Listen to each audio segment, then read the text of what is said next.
শীতের তীব্রতা কাটিয়ে উকি দিচ্ছে আমের মুকুল। বিস্তৃত অঞ্চল জুড়ে সারি সারি সাজানো বাগানে ছড়িয়ে পড়েছে বাদামি রঙের ছটা। চারদিকের আমের মুকুল আর তার সুবাসিত বাতাস জানান দিচ্ছে চাঁপাইনবাবগঞ্জের মানুষকে মৌসুমের আগমনী বার্তা। তাই আমের রাজধানী হিসেবে পরিচিত এই অঞ্চলের মানুষের এখন সময় কাটছে আম ও মুকুলের পরিচর্যা করে। বিভিন্ন পোকার আক্রমণ হতে পারে, সেজন্য আমরা কয়েক রকমের কীটনাশক এবং পাশাপাশি ছত্রাকনাশক ব্যবহার করছি। সেচ ব্যবস্থা এবং পোকামাকড় দমনের জন্য বালাইনাশক ব্যবহার করছি। স্প্রে না দিলে তো ধরেন আম ক্লিয়ার হবে না। কৃষি অফিসারের আমি সাজেশন নিয়ে কিছু কিছু কাজ করি, ওদের মতামত নিই। আমি যত চাষি হয়ে গে কীটনাশক সহ আম পরিচর্যায় ব্যবহৃত সরঞ্জামের দাম বাড়তি বলে দাবি কৃষকদের। তাই আমের সঠিক দাম না পেলে লোকসানের শঙ্কা আছে তাদের। তবে এবার আগেভাগেই গাছের মুকুল আসায় আশাবাদী বাগানের মালিক ও কৃষক। দিন দিন কীটনাশকের দাম এবং লেবারের দাম অনেক বৃদ্ধি পাচ্ছে। আমের যে ফলন হচ্ছে এবং যে বাজারের দাম, সেটার সাথে আমাদের সমন্বয় হচ্ছে না। এই উৎপাদন খরচের সাথে যদি আমরা বিক্রয় খরচটা কাভার করতে না পারি, সেখানে কিন্তু আমরা সর্বশান্ত হয়ে যাই। অপরদিকে পোকার কারণে ক্ষতিগ্রস্ত শত শত টন আম।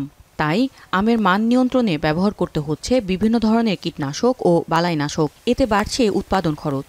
এ অবস্থায় আমের গুণগত মান ও ন্যায্য মূল্য নিশ্চিতে আম প্রক্রিয়াজাতকরণের দাবি এই আম উদ্যোক্তার। এই বছর যেহেতু আমের ওয়ান ইয়ার, এবছর আমাদের চাঁপাইনবাবগঞ্জ জেলার বাগানগুলোতে আমের মুকুলে প্রায় ভরপুর হয়ে গেছে।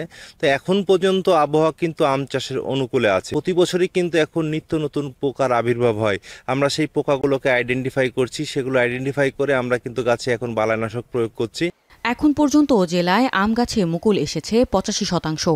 আবহাওয়া অনুকূলে থাকলে যা 95% পর্যন্ত বাড়তে পারে বলে ধারণা কৃষি বিভাগের। ন্যায্য মূল্য নিশ্চিতে আম প্রক্রিয়াজাতকরণে উদ্যোগ নেওয়া হয়েছে বলেও জানান তারা। উৎপাদন খরচ কমাতে নতুন জাতের আম উৎপাদনেও পরামর্শ দেওয়া হচ্ছে।